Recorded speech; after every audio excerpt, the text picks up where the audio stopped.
So what's up, guys? Welcome back to Photo Conversations, where we have conversations about photography, film, and so much more about life.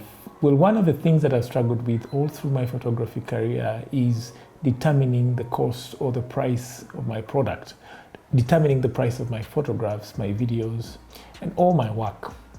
Most of the time we get trapped into the idea of thinking that the money we get paid for an assignment is a true representation of the true value, the actual value of the photograph or the video that we have made. But unfortunately, most of the times, it's not the true value of the photograph or the video that you've given to a client. And this has led to many photographers and filmmakers being exploited by clients, by organizations, by companies. And it's mainly because of the ignorance that we usually have at the beginning, and also the excitement of being able to do work with certain clients or with a certain caliber of organizations. You get so excited that you forget the value of your photograph. You get so excited and forget that you put in a lot to get the work that you're offering to a client, to a point that sometimes the money they're paying for your product is not worth the time, it's not worth the effort and the skill that you invest in this product. So today I want to share with you a number of factors to consider before determining your price, or the price of your photograph, the price of an assignment, the general cost of you delivering your service to a client. So one of the factors you need to consider before determining the price of your product or service is the time spent doing the assignment, or the time you put in to execute that particular assignment. We've all had that time is money, and giving your time to do an assignment inevitably means giving up time for more important things. It could be family time, it could be time with yourself, meditation, but it also could be time for another assignment. So when you are determining the price or the budget for your assignment, you need to look into the time you're going to spend while doing that assignment. Of course, the shorter the time, the less the money you would charge for. But the longer the time you're doing an assignment, the more value you would attach to that assignment, and subsequently, the more money you would ask for. So factor number 2 to consider while pricing your product or service is the equipment that you're going to use for that particular assignment. Quite often, clients or customers will ask for a particular quality of the product. And in this case, for photography and film, someone might even give you specifications of the film or the photograph they want. They might say, maybe we need the video produced in 4K. And that definitely means that you need to use a particular type of equipment. Even things to do with cinematography might be determined by the kind of equipment that you have. I mean, if somebody wants like a slide shot, or he wants you to use a gimbal, or he wants you to use something very specific for that particular assignment, most of the time you'll find that you will need specific equipment for such assignments, and that will definitely reflect on the amount of money that you're going to ask for this particular assignment. So make sure to know the kind of equipment that is required for the assignment based on the terms of reference, and quote accordingly to avoid, getting into expenses that you did not plan for. Make sure you know your equipment and how much it costs to either rent or buy the equipment, and make sure that the value of your equipment reflects on the final quotation for the assignment. Factor number 3 is skill. Skill is something very interesting because most people will not quantify how much knowledge and wisdom and the experience you have for this particular assignment. Photographers and filmmakers usually invest a lot of time and money in developing their skills and experience for the craft that they're doing, or for that particular assignment. Photographers go for courses, some of them even go for degrees, and others master's degrees, and also apprenticeship programs where they pay cash and also put in time to develop these skills. So it's very important for every photographer to put into consideration their skill level and experience while charging for their services. And it's something that should always appear on your quotation. Of course, it's not going to appear on a quotation in form of like a statement where you say, I'm charging you 5 million for my skills. It might not necessarily be that, but somehow you need to compensate for your skill and time and experience, because you paid for school, you paid in terms of time for refining your skill and practicing, and also going for apprenticeship courses and online courses as well. So do not forget to put your skill into consideration while you quote for a particular job. Factor number 4 is the logistics involved for that particular assignment. I usually tell photographers and filmmakers that for me, logistics accounts for almost 50% of an assignment, because it is the heart of any documentary assignment that I'll get. It is the heart of any filming project that I'll be on, because logistics literally moves everything. We need to go places, we need to organize for transportation for our gear, and so many other considerations while we are filming or photographing.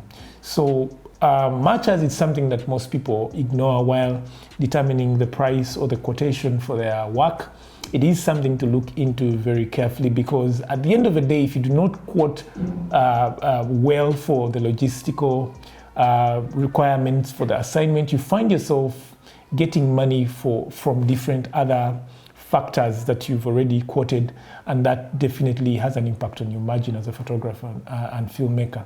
So you need to understand the distances, you need to understand how much fuel you need to go there, you need to understand your accommodation, how much do I pay? And when I talk about accommodation, that is one of the things that I find interesting, because clients do not understand why a photographer should sleep in a comfortable hotel or in a high-end accommodation facility. And for me, it's really puzzling, because photographers carry expensive equipment, so there's need for their safety. So those all go under the logistical requirement or the logistical factor when you are trying to come up with a quotation for an assignment. So do not forget to quote for all the things, the transportation, the accommodation, the meals, and all these other factors that make the entire assignment interesting. This one is an interesting one, but I would encourage photographers and filmmakers to charge for it. The inconvenience that you have to go through to execute an assignment is something that you need to also quote for. This could also mean the level of difficulty of executing an assignment.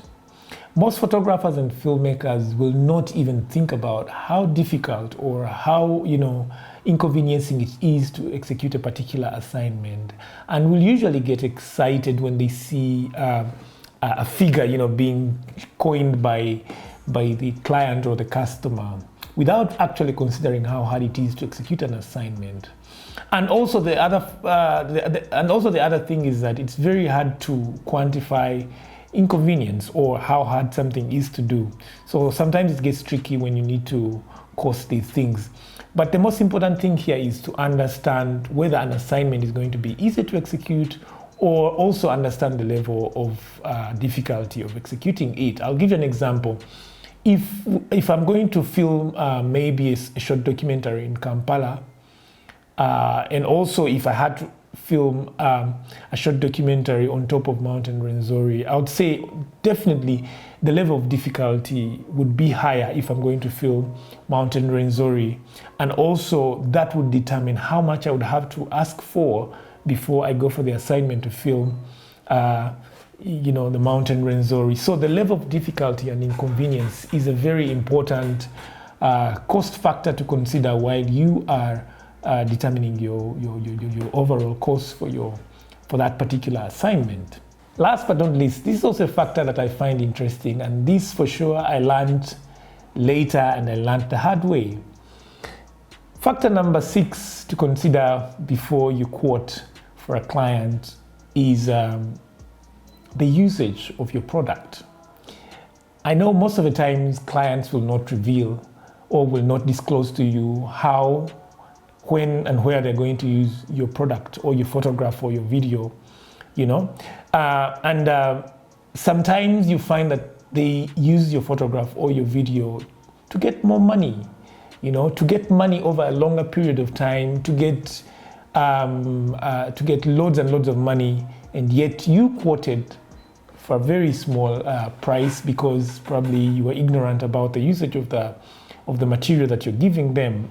In my opinion, I feel that this is unfair for photographers and any creatives. I mean, think about it. If you ask me to take a photograph and the next day I find it on a billboard where you were paid maybe hundreds or thousands of US dollars, honestly, I would have cheated myself. So one of the things you need to think about as photographers and filmmakers when quoting, make sure to always consult and find out how your product or your photograph or your film is going to be used, and that will help you get more insight on how to better quote for your photograph or your video to avoid to avoid all these issues after you find your product being used for more lucrative purposes than you intended it to be used.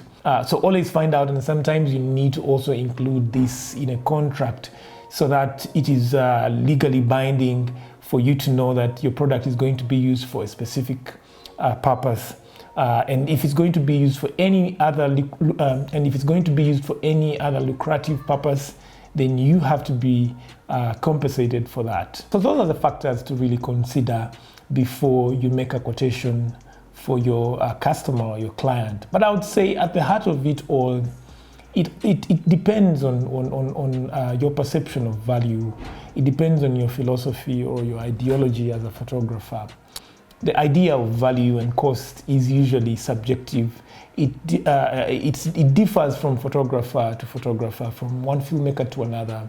We all perceive value differently, and it's also a result of our background. It's a result of our general perception of things around us.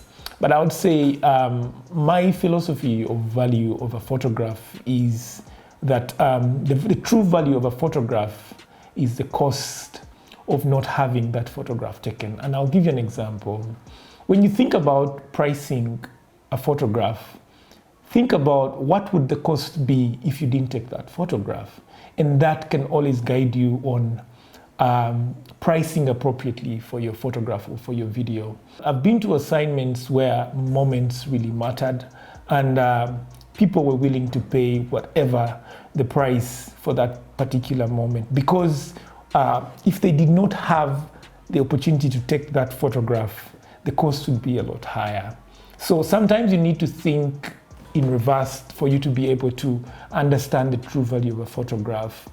For example, if it's a wedding and the bride and groom are saying the vows, and you don't take that photograph, what would be the cost of not taking that photograph? For me, the cost of not taking that photograph would definitely determine the cost of taking that photograph. So whenever you want to price something, think about it. If I did not do it, would there be any repercussions in terms of cost? Sometimes the cost may not be monetary, but it might be emotional. It might be a cost that goes on for generations because of that one thing that wasn't done right. So that is my philosophy of the true value of a photograph. The true value of a photograph is the cost of not taking that photograph. So thank you so much for watching this YouTube video, and I continue to encourage photographers and filmmakers to consider those factors we've talked about before making decisions to price particular assignments.